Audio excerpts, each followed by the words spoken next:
What compels you to run 50 miles, and how is it or has it changed your life? So we got two different questions there. So Yes. that first part is, I get that question a lot. What compels you to run 50 miles? Like 50 miles is crazy. 50 miles is like here, Frisco. Like 50 miles is no small feat. It is no short distance. But it's not so much like a compel as much as it is knowing and always striving to be the best version of myself. And what does that look like in each aspect of my life? And physically, I started running when I was young, took a little hiatus, and then came back to it around COVID. I think a lot of people got into some type of activity during COVID, and mine was endurance running. And so when I talk about what compels me, it's my drive to be the best version of myself, and it's the actions that are able to convince my brain that I have achieved that. Does that make sense? No, it totally makes sense. Okay, so you've convinced yourself that you can achieve this. Mm-hmm. You've set a new standard mentally in your mind. So how has that changed you? That has dramatically changed me as a person, as a whole. I think back to when I was younger, I was very timid, very introverted, very meek isn't quite the right word. That feels very strong, but this sense that I wasn't good enough. I was always a perfectionistic kid, and so if I was not perfect, it wasn't good enough. And so running has showed me there is no perfection. You are perfect as you are, and you have to show up to the starting line no matter what. And just run. Okay. That gets me amped. I'm ready. Let's go get a 50 piece in right now. Yeah. Okay. So take us back to maybe describe who you were as a child a little bit more, and maybe why you were like that, Mm-hmm. and then what running did for you as a kid. Yeah. So just to backtrack a little bit, I got into running because my dad is a huge endurance runner. He's been running marathons or longer since 2006. So it's been a long, long time. We're coming up on 20 years. And so from a young age, I had such a fabulous role model that was able to show me what it looked like to set goals, what it looked like to set and fail and try again, and then what it looked like to actually go in and achieve those goals. And that was huge for me growing up. In elementary school, I started running when I was in elementary school. I did cross country, I did track, I ran my first half marathon when I was 10. So I was in it. I was in the thick of it really early on. And I was really good. I loved being the best at something. And that for me was running. And that was the longer distances too.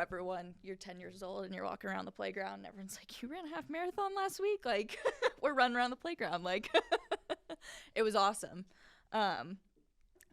So I continued doing half marathons and running up through middle school. And I think in middle school, as you start to go through puberty and everything, you also get introduced to a larger batch of kids. And so for me, I was no longer at the highest level in everything that I was doing. I was always an academic. I was always doing sports. I wanted to be the best at everything. And so when I wasn't, my sense of self started to diminish. I felt like I had put everything into that. And so I started to not like who I was. I started to kind of fade back. When I was in high school, I completely dropped off running. I switched over to tennis because I wanted to try something new. I was playing soccer competitively at the time and just was not enjoying it. I wasn't enjoying the life that I had, which was so unfortunate because it was such an amazing life looking back on it. But in the moment, I just could not see that. And so through high school, that was a tough time. I ended up getting, I have some GI issues where I was out of school for almost a semester, was hospitalized a few times. And so, like, that coupled with this sense of I'm not good enough really crippled my mental state, really crippled who I was.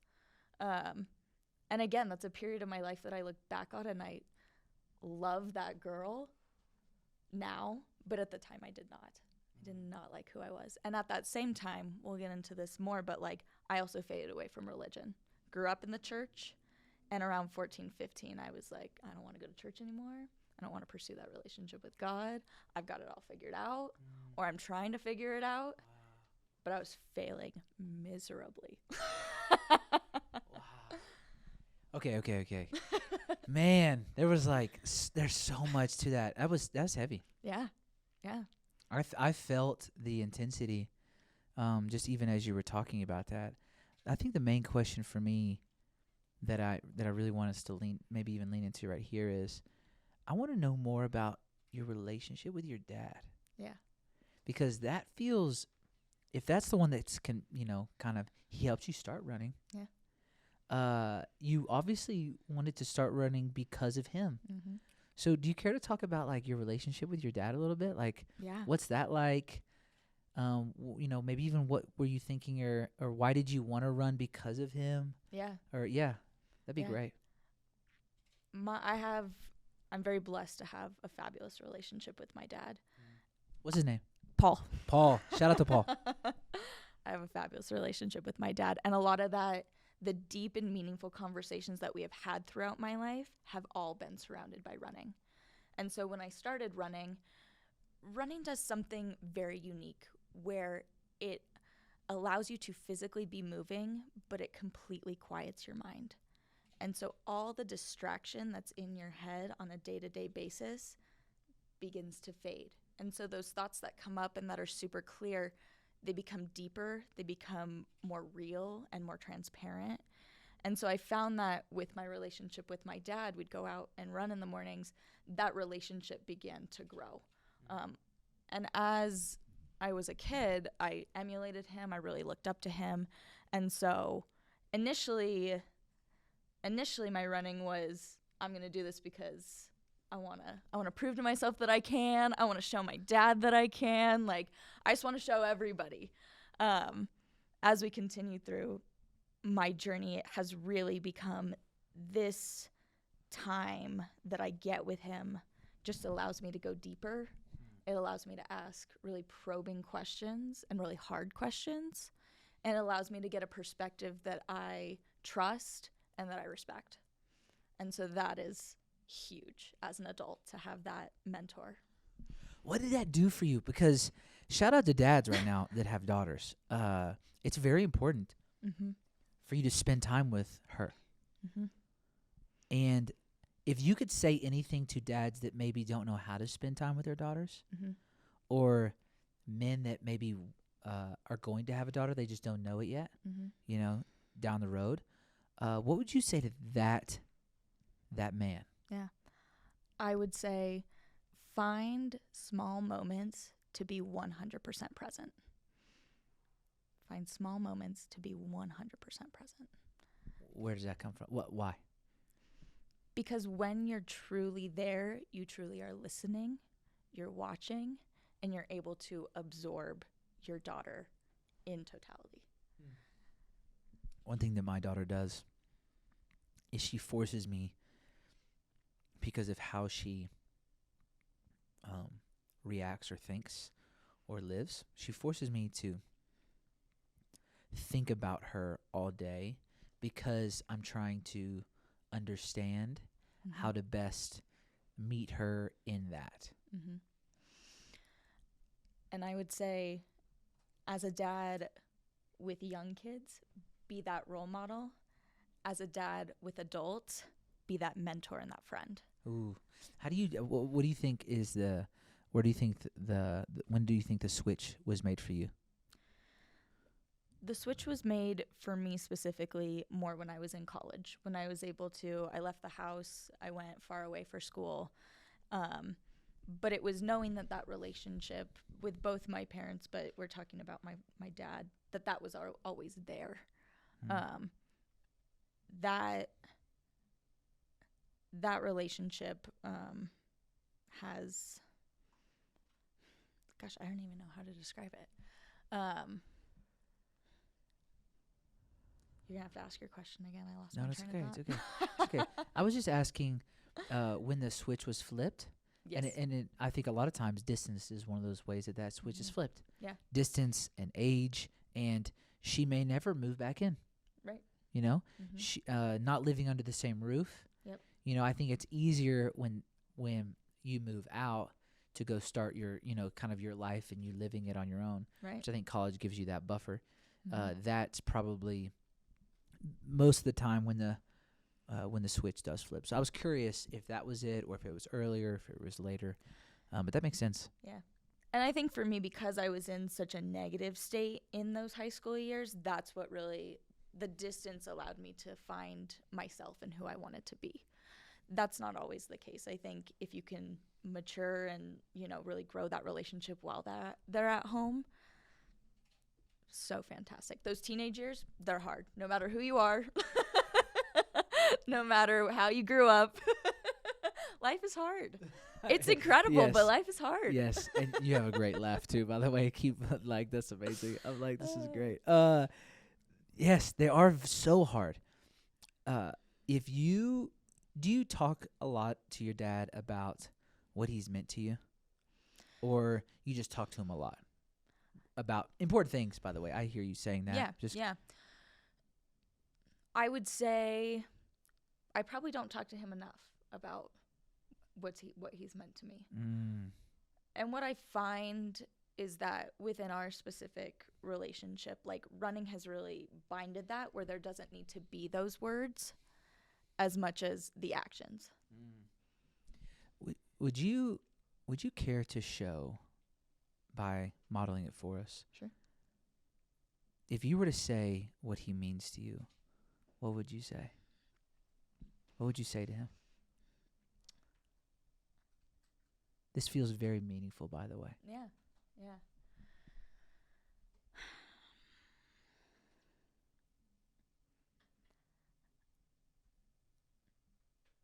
I would say, I feel like it sounds so cliche, but he really means the world. His relationship has allowed me, gosh, I'm like going to cry. Me too. Has allowed me to really grow into the person I was meant to be and to love that person. Ooh. Yeah. So it's a deep relationship. And that's enough. Ooh, yeah. That's everything. It's really, really. Man, you're making me tear up. Kaylee. Oh, man. I know we haven't even gotten into the running. I'm not even talking about Cry running. again. Sheesh. I'm just thinking about how, like, how rare it is for us to have opportunities to say stuff like that. You know, Paul's special to you. He is your dad. And I'm thinking, about my daughter right now. And I think what happens to me is I obviously don't handle everything well with her. Nobody does. Yeah, right. Let's just say it out loud. If my wife watches this one, we know. Okay, so obviously I don't have everything well, but I aim, and I'm aiming to constantly get better at communicating. What you're allowing me to even do is, because I run, and you're allowing me to you're allowing me to think about how can I use what I have where I am, and not worry about where I'm not, or not worry about where I lack. Just focus on her, and then meeting her where she is. Yeah. But I think even on top of that, you just striving to be the best version of yourself, putting yourself in uncomfortable situations and achieving goals that are extremely difficult sets the example. Without words. Without words. Okay, so lean into that. Because I don't think many people know or understand that. Yeah. Without words, what does that actually do in someone else's life that you're around based off of how you live? So how can someone live differently, use your running, use his running? So I don't even know if that's a clear question, but I'm really curious as to you diving into a life without words and then using words when necessary. Yeah. For me, it really has come through running. I mentioned this a little bit before, but like when I got back into running, initially in college, I started running again, really my junior year, and then my senior year when COVID hit, I packed it up and moved back home for a little bit and had nothing to do. So I was supposed to run a half marathon. We got to like April and I was running 30, 40 miles a week and was like, I could run a marathon in a month. I could totally do that. But that mental shift for me personally, it took my actions in order to convince my mind that I was worthy enough, that I had enough, and then pairing that with a good spiritual relationship to feel confident in who I am. Once that confidence was developed, the words weren't needed anymore. Once I could exemplify and be happy with who I was in any situation, the words didn't need to come. The way I would talk or the way I would present myself, even now, like, my friends and family will probably talk more about my accolades than I will. It took me forever to even know. And then I had to, like, see you run a race and be like, oh, my gosh, Kaylee's running 15 miles. I didn't even know she was a runner. Yeah. And obviously, I mean, I did. We talked about it a little bit. But I was just like, oh, my goodness. Yeah. Yeah. So keep elaborating on that because specifically elaborate on the part where your the confidence based off the action. Yeah. You proved to yourself that you could. Yep. You didn't talk about it. Yeah. You proved it. Right. And what that looks like is just going in and day out. In anything that you do in life, the way I break it down, and I break it down when I read the Bible, I break it down when I do my work, I break it down when I run, a third of the time, afterwards, you're going to feel incredible. You're going to feel completely moved. Yeah, that's right. You're going to feel like something's working. A third of the time, you're going to feel pretty content. You're going to say, this was all right. I did what I came to do. And then a third of the time, it's going to be awful. You're going to feel terrible afterwards. You're going to be like, what the heck did I do? Was I even running? I don't know what I'm doing. And that's part of that journey. And in each of those, by knowing that each of those is coming, you can find confidence in each of those. You can, give yourself grace for the times when things aren't good. You can be content in the times where things might not have been like your best day, but you still did a good job. And you can be extremely ecstatic in the times when this was the best run ever or this was the best thing that I've ever done. And all of those create a very well-rounded person that is able to see the good in challenging and difficult situations. So what makes you not quit? Knowing that there's going to be another good day. I think a lot of people take that third that's negative or bad, or even the middle ground that's like, it's fine, right. Okay. Right. And they allow those 2/3 of feelings or thoughts or emotions or just circumstances, right? Because it's kind of a collection of a lot of things, so it's more circumstantial than it is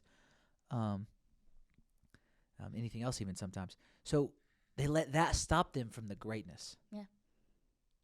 So what would you say to that person or that version of yourself that wants to because you and I know that version that is those 2/3 or even just 1/3 where it's negative, that version of ourselves tries to get us to stop every time. Every single time. Yep. Every time that person gets on our shoulder, whispers in our ear, gets in our mind, and that version of ourselves says, "You don't need to do this anymore. Right. You should probably just quit." Right. What do you tell that person, or what do you tell yourself?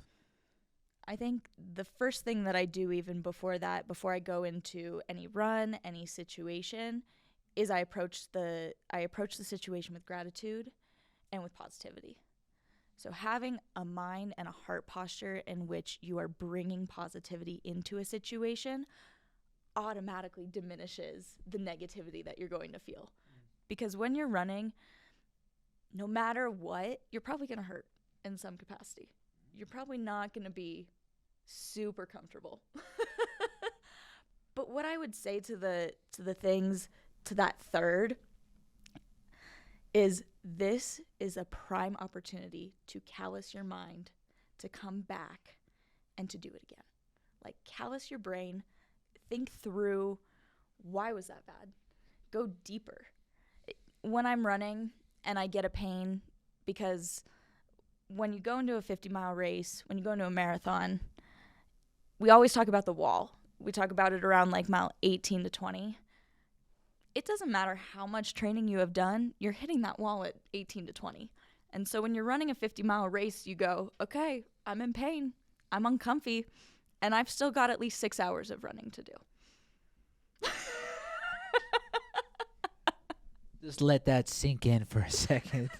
I'm in pain, and I've got 6 more hours of running to do. Yeah, keep going. That's good. So when you're in those moments and you're feeling that pain, it's asking questions. It's going, where is that pain? How much pain am I experiencing? Is it going away? Is it getting worse? Is it a dull, aching pain? Is it something I can push through? Is it something where I need to be able to stop and reflect and take a look at, is this good for me long term? Am I able to finish this race?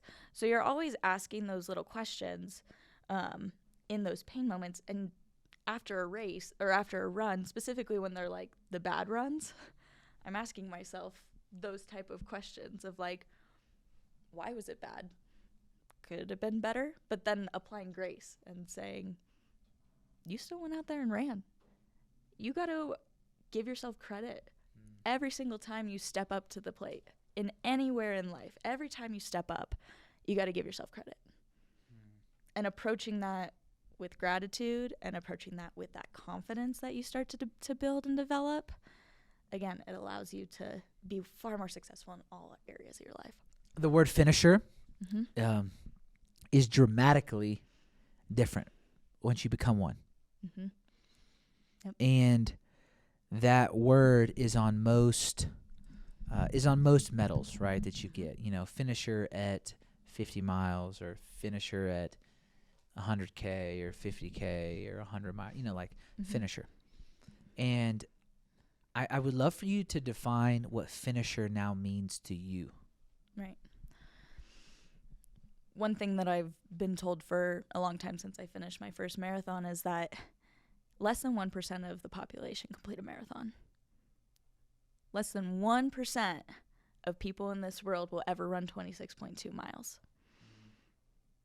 So just by crossing that finish line, you're in the 1%. Just by finishing.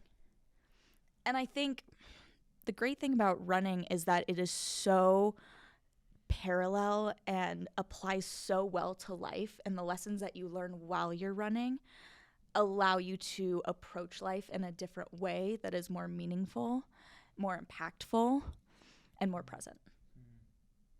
Yeah. How has that changed your life? How are you more present now because of your running? I'm a lot more thoughtful. I'm more thoughtful in the relationships that I pursue and where I'm dedicating my time in my work on a day-to-day basis because of running.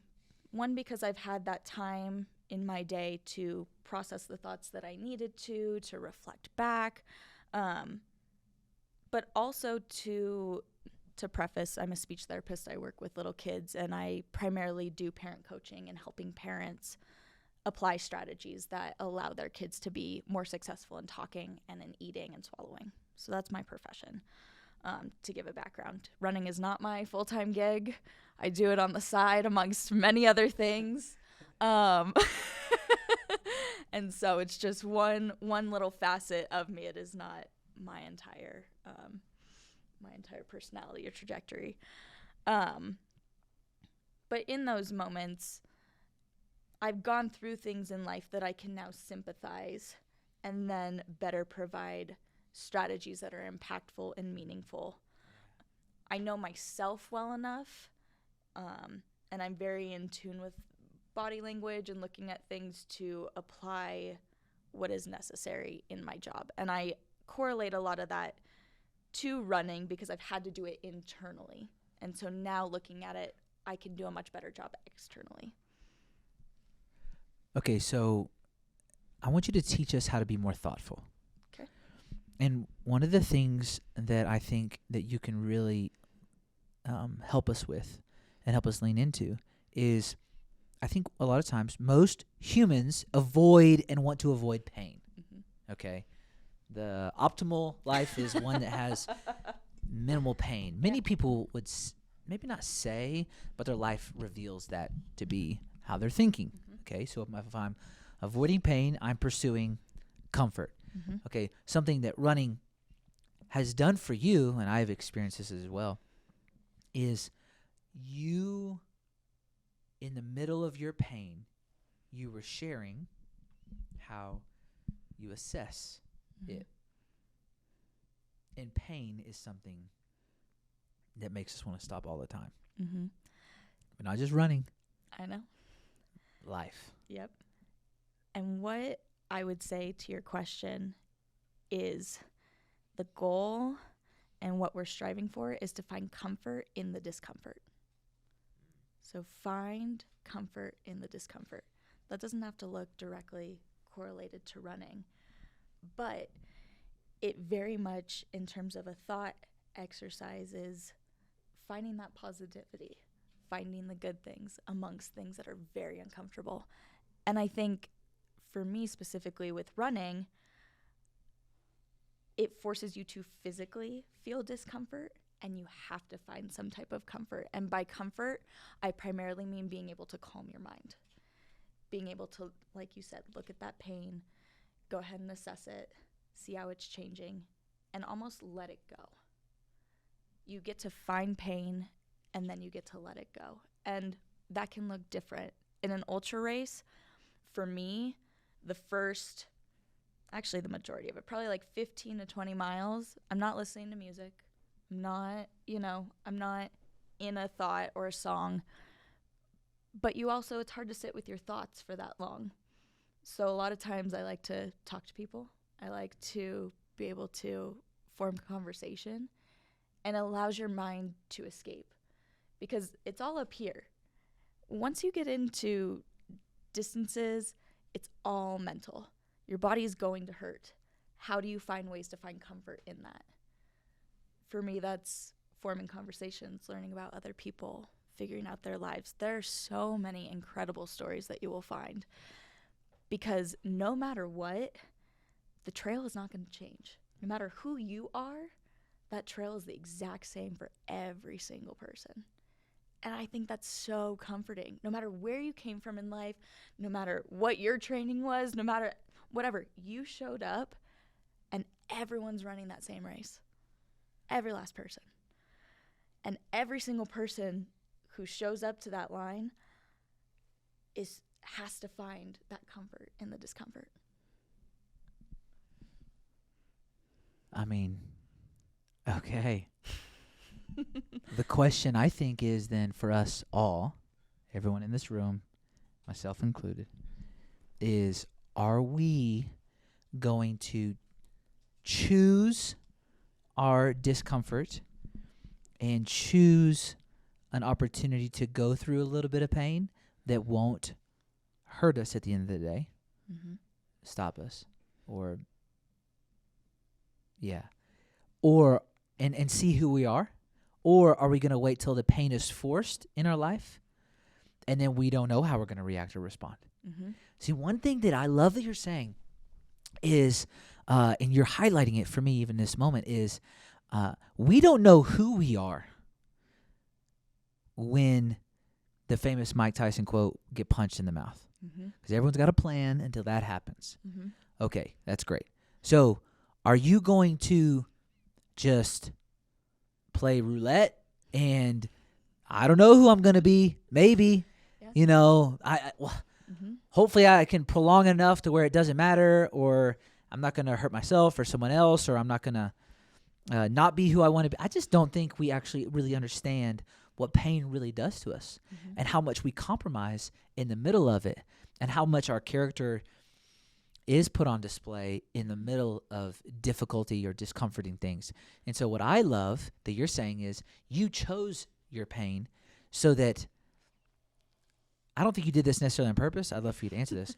But I think you've learned that, like, okay, if I can choose my pain, then I can determine who I'm going to be no matter what the pain is. Because it's only a matter of time. Yes. That's it's only a matter of perfect time. way of saying it. Oh, come on. Thanks. Perfect way of saying it. Look, it's perfect. Look, that ain't me. That's just me just listening to you. Okay. That's you. I just feel very inspired by that right now. Mm-hmm. I'm very inspired by saying, hey, a life that is worth living, or a life that is full, in a life where I'm satisfied, or a life that changes my life and the people that I love and the people that I'm living life with, that life only comes through pain. Because everything that's positive comes through something that's difficult.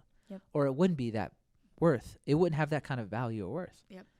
So, as you assess, I want you to assess and contrast, because we were talking about this before we got, we started recording. I want you to contrast the seriousness of your job and the pain that is working with those people that are going through real life situations, and then that maybe they definitely, as parents, they weren't seeing coming. They didn't know they were going to have to go through that difficulty, but it's worth it to them. Yep. And you get to step into their pain, and you get to give them hope, and you get to help them plan. And I would love for you to contrast you choosing pain and then them having pain forced on them. And how has you choosing pain helped you step into those moments maybe? That's such a good question. Gosh, I have to think about that. Say it one more time. Yeah, okay. Give it to me one more time. I just think, and let me even couch this as you think. If you can take your choice of choosing pain and discomfort and finding comfort in it, and it's not necessarily, it's a game. It's for fun. You're choosing it for fun. I can't believe we do this, right? We choose this craziness for fun. You choose it for fun, and you choose it to learn and learn about yourself, and you choose it to finish and to have accomplishment and to gain a body of work that gives you confidence so that you can keep moving forward in life. Okay, so this is a choice. Yeah. So how is you choosing this? How is that choice changing how you view the people that don't get to choose, but that have the circumstances of life come at them? I think it gives me a sense of compassion, and it also allows me to utilize my skill of speaking to people and providing strategies to help them achieve that on a more intimate level. Because not everybody does choose that pain. A lot of times it is forced upon us. I would say most of the time. Yeah, it's only a matter of time because it's a part of being human, I think. Yeah. And so me stepping into that allows me to provide a sense of assurance to families that this is hard. What you're going through is really challenging. It's acknowledging, first off, that this is not easy. And then it's coming up with okay, now that we know that this is hard, how do we tackle this? It's the same way with running. I know this is hard.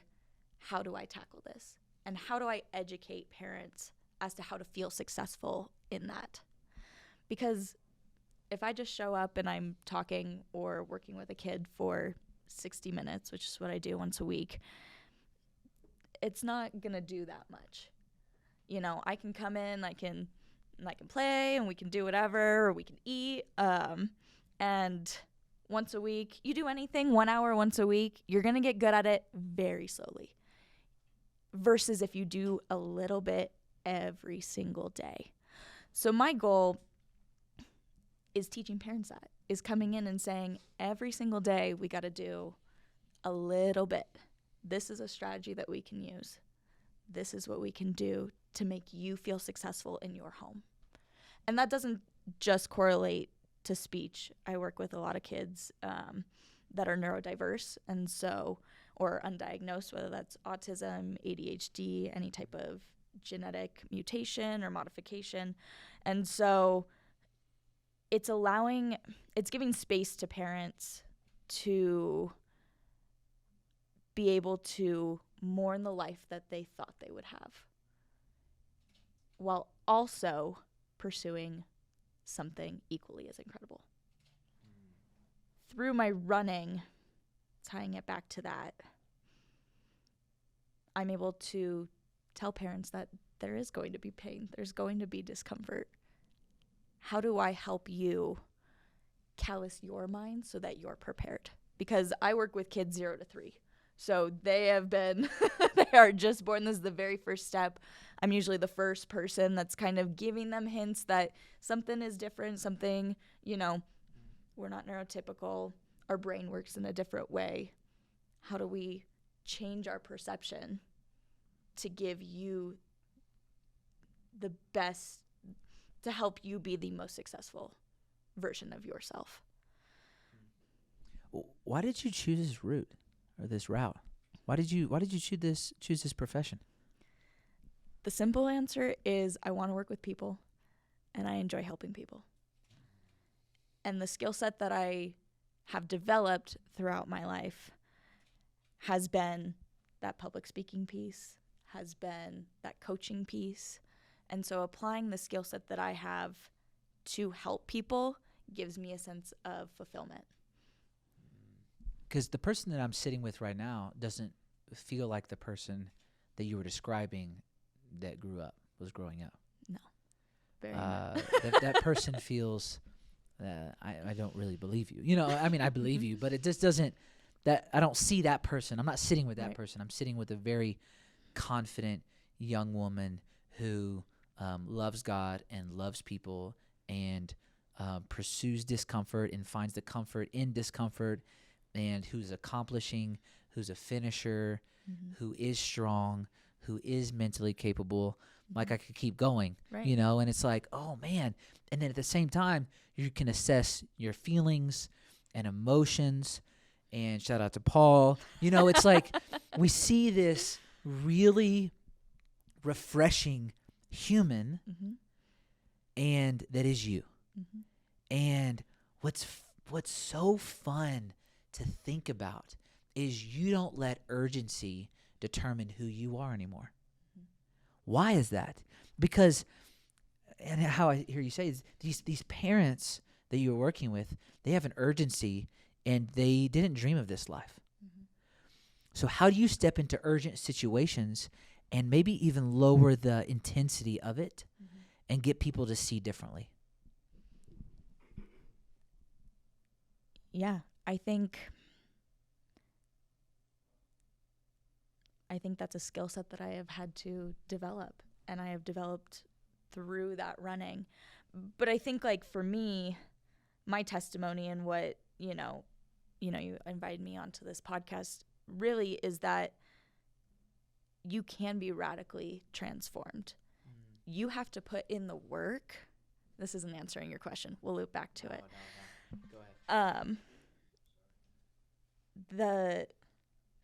Jeremy made me lose my train of thought. No. It's okay. You were talking about putting in the work. Yeah.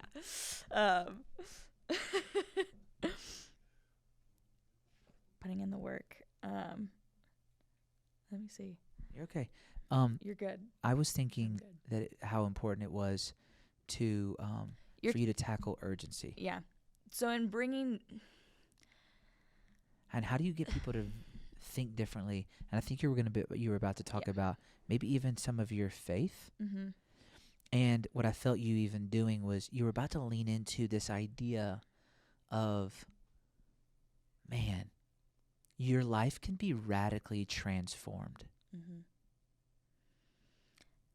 That sense of urgency, when you're able to go ahead and slow things down, you're far more successful at the individual pieces. Yeah. And so taking that urgency, you need people in your life that are going to bring that stress down, that are going to tell you that it's okay, and that are going to tell you that it's hard. Like anything that you go through in life. And, you know, every parent that I work with, their child is somewhat delayed, whether that's just simply a speech delay, whether that's something where we didn't latch as an infant, and so now we're having difficulty swallowing, or with that suck, swallow, breathe pattern. Whether that's we don't like to eat food, and so now we're concerned about weight. So many different things, but parents are so urgent to fix the problem. They're so urgent to fix the problem. And truthfully, it's time put in equals results. The time that you put in equals results. And that's the case across running. That's the case across your kids. That's the case across the profession that I do. And so being able to be in that moment, be in that time, and be present is going to yield the results. Okay. That's a great question. And a phenomenal statement. And that's a great question for all of us. Mm-hmm. Because are we putting the time in to get the results we want? Because if we put the time in and put the action that's correct, it's only a matter of time. Mm-hmm. And I love that, because when you're running, it's only a matter of time before I get to the finish line. Mm-hmm. It's what I do in between where I am and where I'm going to be. Yep. And to contrast that, it's setting small attainable goals that get you to that finish line. When you're in a 50-mile race, you are not thinking, oh, in 12 hours, I'm going to be done running 50 miles. You Exactly. are breaking it down. You're saying 4 more miles till the next aid station. Then I can refuel. Then I can take a minute to walk. I can use the bathroom, whatever. And then you get there and you go, oh, only 5 more miles. That's a normal jog. Like, that's a normal day. And you just keep breaking it down piece by piece. And so it's another lesson that you just learned through running. It's very applicable to life. If you see a goal that you ultimately want to achieve, you have to be able to break it down, compartmentalize into obtainable goals. Because if you can't do that, you're never going to achieve the finish line. Do you ever reverse engineer goals? Absolutely. Okay. Is that what you do most of the time? Yeah, I would say so. Okay. Here's what I found. I think that's a little bit easier tool in the toolbox. Mm-hmm. How do you get people to actually set, not the obtainable ones, set the ones that they maybe don't think are obtainable, and then, because then you can reverse engineer that and backtrack, right. And then you get them to see how, like, oh, this is how this could become possible. Mm-hmm. So how do you even get people to start to set goals in the first place when they don't even think that's achievable? I think every single person has ideas and goals that they think are unachievable. So I think the first thing is just really documenting it, writing it down. Like, what are those goals? Like, what do you want to do, and what do you want to accomplish in life? Even if it feels unattainable, what does that look like? What does that look like to you? Because a lot of people after this, they're not going to go out and run 50 miles. No. They're not going to go out and run a marathon. That's not their goal.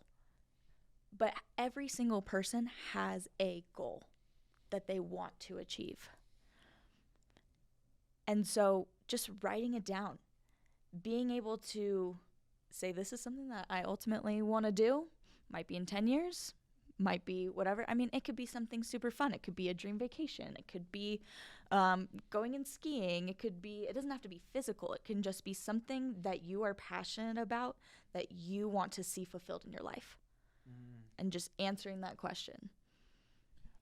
Okay, so I'm just remembering a conversation I had with someone, and they were like, I don't know what I'm passionate about. Mm-hmm. I don't know where I want to go. I don't know what I want to do. And could you help us in a few questions or a few thoughts? Maybe give us a process that we can go through to recast vision or reset goals around our passions for our life. Yeah. First thing I would say is, what do you enjoy? What are things in life that you enjoy? And you want us to physically write those down? Physically write them down. Cool. Physically write them down. So you're writing down things that you like. Yeah. So, okay. Rank them. Like, what's the top of the priority? What do you like doing the most? Because there's going to be things in every aspect. A lot of times I think we want to do too many things all at once, or we feel like there's so many thoughts that we don't know where to direct those thoughts to. Or like you had said, I don't know where the heck I'm at. Like, maybe I don't have any goals. Maybe but that truthfully is a mindset. Because if you're saying I don't have any sort of goals, I don't have, I don't know where I see myself in life, you're allowing your mind to dictate your body and what you're doing in your life versus the other way around. Like, your soul is what should be leading you. And if you're letting your clouded thoughts and judgments lead you, you're not going to find success in that. Does that make sense? It does. Like, when you're trying to guide me through the fog. Right. Because sometimes the mental or emotional fog sets in, and I must have a plan before I step outside into that fog. And if I can have a page, then I can write that down. Yeah. And if I can have a page, then I can have a person to share what I've written down with. And then I can have a plan that person and that page helps me begin to put into practice. And then I can step into the fog. Then I can step into the day. Yeah, kind of. And I say that because I think it's good having those general ideas down, having the thoughts. The next thing, what I have found is I feel like I'm going to backtrack on what I had said earlier, but it's almost doing it out of order. So you write it down, you have your big thoughts, then you prioritize it. So you've got one or two that you're oh, this is ultimately what I want to do. Then you go and you figure out how to do something small. In running, put on shoes and go. Again, I grew up running and stopped and then came back to it. And so I had that foundation from my dad. My dad did not have that. In 2006, he laced up his tennis shoes because he just thought he needed to do something. And he ran as far as he could. And that was less than a quarter mile to the park. It was about a 2-minute run.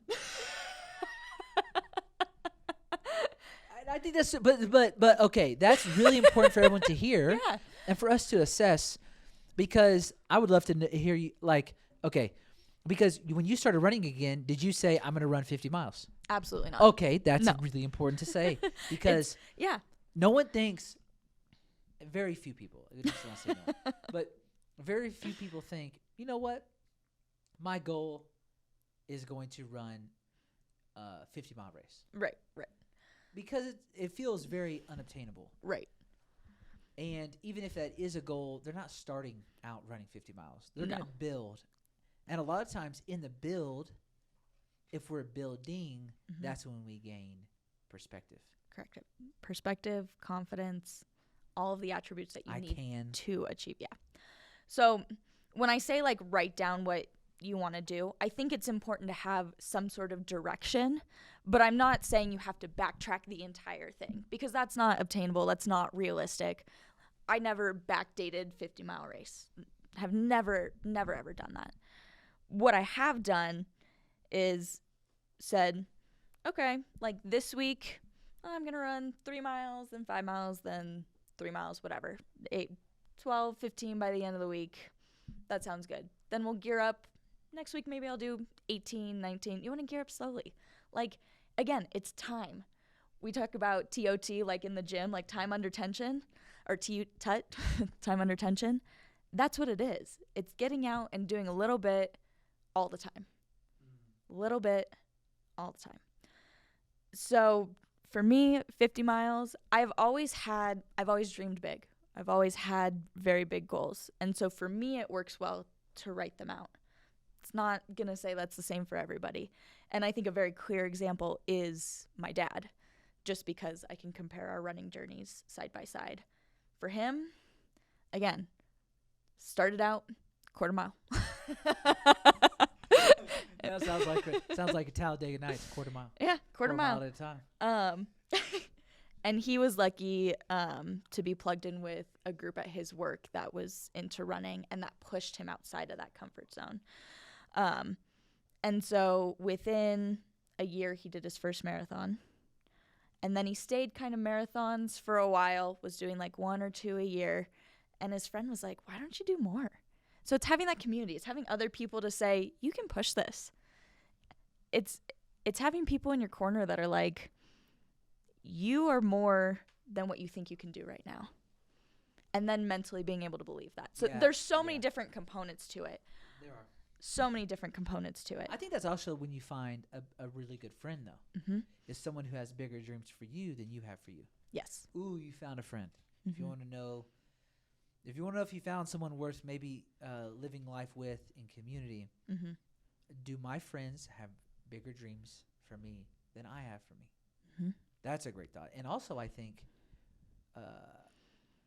when I was told that, one of the things that you're inspiring me to think about is have big dreams in a micro way.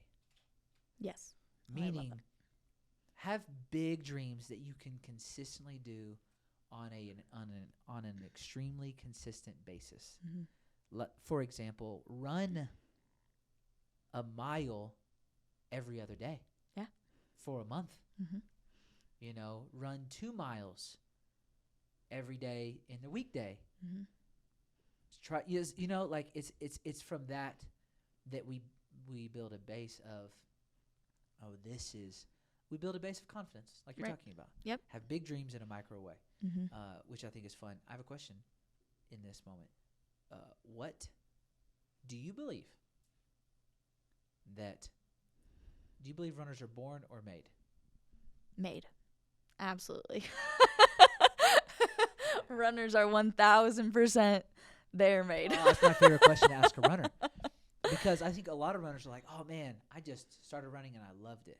Mm-hmm. And I think that maybe looking back with rose-colored glasses. Right. We always look back and we see the positive things, right? If you start running, it is going to be painful pretty much immediately. You are going to experience a significant amount of discomfort immediately because it is something new that you're not doing consistently, that your body hasn't done for a long time. We run a lot as kids, and then we become stagnant as we become adults. I think 5% of the population will sprint after the time they turn 30. So 95% of people will never sprint again after they turn 30. And I think there's some scientific evidence that mm-hmm. if you sprint mm-hmm. a really short amount, a really short distance, mm-hmm. It actually keeps you. One of the ways to stay healthy is longest. Mm-hmm. I think isn't it like it's something like 100 meters, or if you can sprint, maybe it's just 100 yards. I want to say it's just the 100-yard dash. Yeah, I think maybe it is. Yeah. And if you can sprint one side mm-hmm. of a track. Yeah. Okay. On a regular basis, mm-hmm. that does something to your cardiovascular health. I think we can look that up. Yeah, we can look it up too. But I just know that that's really healthy. Mm-hmm.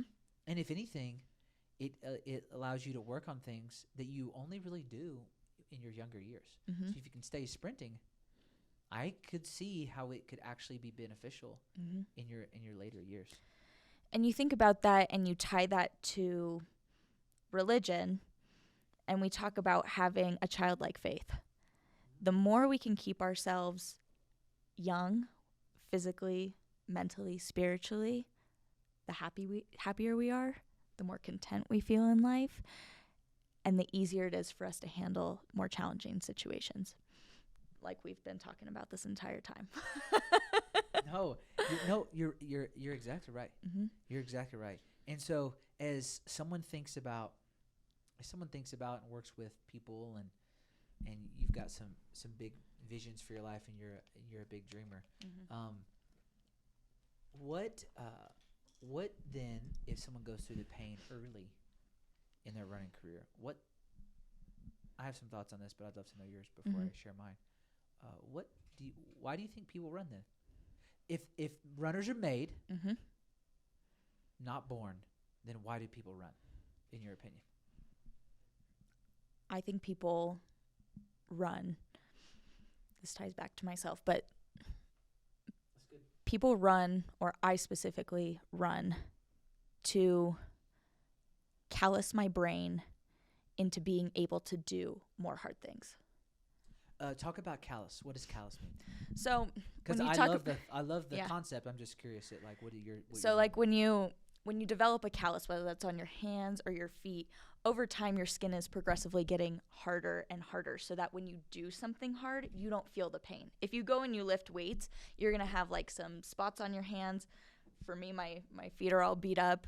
I have calluses in spots that used to be blisters. So in things that used to be really painful and hard, now I can endure significantly more because I've built that up over time. That's a bar. that is a true bar, because the blisters are always to be avoided. Mm-hmm. Always. And so when I think about a blister, we're thinking about, oh, that's bad. Right. So how are blisters good? How is going through that callousing process good for you and good for us? Right. So when that blister first comes up, man, it's painful. That first couple of times, like, you get a blister that's rubbing, especially if you're in a long race, like, it's hurting, and it's hurting for a minute. And you have some techniques, you can put a Band-Aid over it, but it doesn't usually make the pain go away. No. What you do is you get those same pair of shoes, you put them on the next day. And what you find is that the more you do that, the less it hurts. So the more you do something that is hard or painful or uncomfortable, the less it hurts. And that's one of the biggest takeaways that has kept me in running, is knowing that temporarily I will experience pain. There's no doubt about it. But in order to get to where I want to be, that pain is inevitable and it will go away. No, exactly. And you just ran your last 50-mile race was what, a month ago? Mm-hmm. Okay. About a month ago. Right about a month ago. And you haven't really been running a ton after that, Mm-hmm. which is good. You need to recover. But people think, okay, maybe a little bit blister. But when you're running 50 miles, you're bleeding. Yeah. Right? So can you talk about the pain? Can you relive maybe a little bit of your last race for us? Where was it? Yeah. It was a 50-mile race, and then just kind of maybe even relive the pain process that you went through. Because I don't think people I was going to say, one of the things that's really unique about this race that I did was that I was unable to adequately train for the 50-mile race. So you don't know this. I was unable to adequately train. And so what that looks like is back in August and September, end of August, early September, I ran, I did the Pikes Peak Marathon. So you run up to the top of Pikes Peak and back down. It got cut short, but needless to say, I've done a lot of 14ers, was running up in the mountains all the time. Around that time, I started getting these really bad sore throats. They would leave for a couple of days and then they would come back. But I have had chronic sore throats for the past since September. So that's like 7 months. So I would stop running for a couple of days because it would get to the point, especially as we're getting into winter, that within a half mile, my throat was on fire, like probably level 6, 7, 8 pain, especially on my long runs when I was like, I can just push past this. No, don't do that. But with that being said, between November and January, I didn't get a weekend over 40 miles. What? Okay. That is wild. Keep going. Let's not stop the story. This is great. So I, going into this race, was terrified. I was so scared. I was like, am I going to finish? Should I even go? Like, all of these mental thoughts are racing through your head because, Trevor, I didn't get a run in over 30 miles the entire training block across 4.5 months. I did not get a run in over 30 miles. And so what I said, there were two pieces to this that are really huge.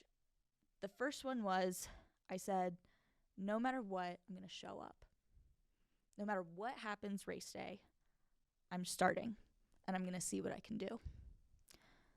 The second piece of this was 2 weeks prior to the race, I was nervous. I could feel the adrenaline. I could feel the stress because the sore throats had not gone away. 2 weeks before, you're already getting adrenaline? Oh, I was. Oh, my gosh. Oh, my gosh. 2 weeks before. You're not sleeping then either. Not sleeping great. I was sick. Which is really bad for... It was all bad. Let's just... Gosh, keep going. So leading up to the race, I was stressed. I was nervous. The sore throats had not really gone away. And I was just like, God, why am I doing this? Like, why is this like the dream that I had? Why did I sign up for this race? There was one like end of April that I could have signed up for. Like, what am I doing? And I was so nervous. And about a week before, I had to completely shift my mind because I said physically I can't do anything else up to this point. I have to show up. I had a trainer I was working with. I showed up the Wednesday before my race. My race was Saturday. I ran 3 minutes and had a burning throat. It hurt so bad to the point where I was like, I don't even want to complete this workout. I don't want to do anything. I need to like gulp a ton of water. Like, this hurts. But I had shifted my mind and I had just, it went from like, can I do this to, God, if you want me to do this, I will do this. If this is where I'm meant to be in this moment, I will do this. And I will show up no matter what. Day before, that time period, the week and a half leading up to that race, I have never prayed more intentionally and frivolously and spent more time with God in my entire life. And I don't know why, but there was just this sense that I need to do this. This is for fun, right? We're talking about fun. This was not fun. But I said I had friends coming out, my family was coming out, and this is a goal. I'm gonna try. 2 days before, still had throat pain, but it was getting better. Night before, was in the hotel room crying because I had just praying and crying. I showed up to the start line and had no pain in my throat the entire day. I have had 3 days without pain in the past probably like in the past 4 months, and then like maybe 2 or 3 weeks without pain in the last 7 months. One of those days was race day. You talk about God. Again, there are very few times in my life where I've said there are true miracles that prove that God is real. That was one of them. And it serves a purpose. And you show up to the start line. Mm-hmm. I know, we haven't even talked about the race yet. You show up to the start line, right? Mm-hmm. 7 months. Yep. Pain, difficulty, not adequate training. Mm-hmm. And you show up, and what are you thinking? I'm at the start line. All I'm doing is praying. I'm just saying, God, if I'm meant to finish this, let me finish it. If I am meant to be here, let me be here and let me be present and let me get through whatever this is. And the nights before, the prayer was, I know there's going to be pain. I know there's going to be challenge. Allow me to endure it. It's not asking God to take away the pain because I'm about to run 50 miles. And in life, he's not going to be able to take away all of the pain, but he can give you the tools to get to where you need to be. I love that, Lord. You're praying, Lord, allow me to endure it. Mm-hmm. What did you learn about endurance that race? I learned that you can do so much more than you think you can. I learned that no matter what, there will be pain, but there's always a way through. And I learned that giving it to God is the only way that you're going to get through it. One of the verses that I was praying over and over again was Romans 5:3, which is, let's see if I can remember this verbatim, but it's along the lines of suffering produces endurance, endurance produces character, and character produces hope. And hope does not put us to shame, but we are rectified by hope through the Holy Spirit that God has given to us. I prayed that so many times during that race. Sounds like a tattoo. Yeah, it does. I'm like, ooh, are we going to get back tattoos right here after this? I get it right here on my chest, right here. Yeah. Man, gosh, And so I think that verse sums it up, is that suffering produces the endurance that we need. The endurance produces the character, and that character produces hope. And so my goal as a person, and in utilizing running to do so, is to provide hope and inspire other people through my character, through my endurance, and through my suffering. As you think about your future and where you're going to go, you're really on the front end of life. Mm-hmm. And you've already learned how to step into urgent moments, rethink pain, value callousing your mind, and then also you really found your own relationship with God. And you've experienced him unlike most people may ever experience him. Not because he's exclusive and only a few people can experience him that way, but because you've allowed him to move in your life and you've chosen to have a relationship with him. As we wrap up this conversation, we could probably talk all day, and I know we could, but as we wrap up this conversation and thought, would you take a few moments to just speak hope and what you've learned about hope into our lives?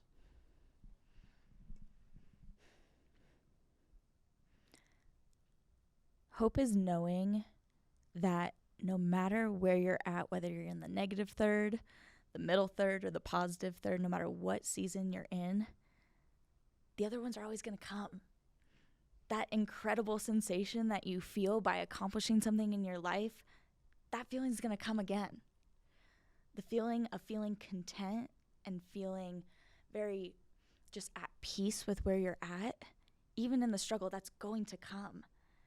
And in the times that are really hard, that gratitude that you're able to pull from that is always going to come back. Always.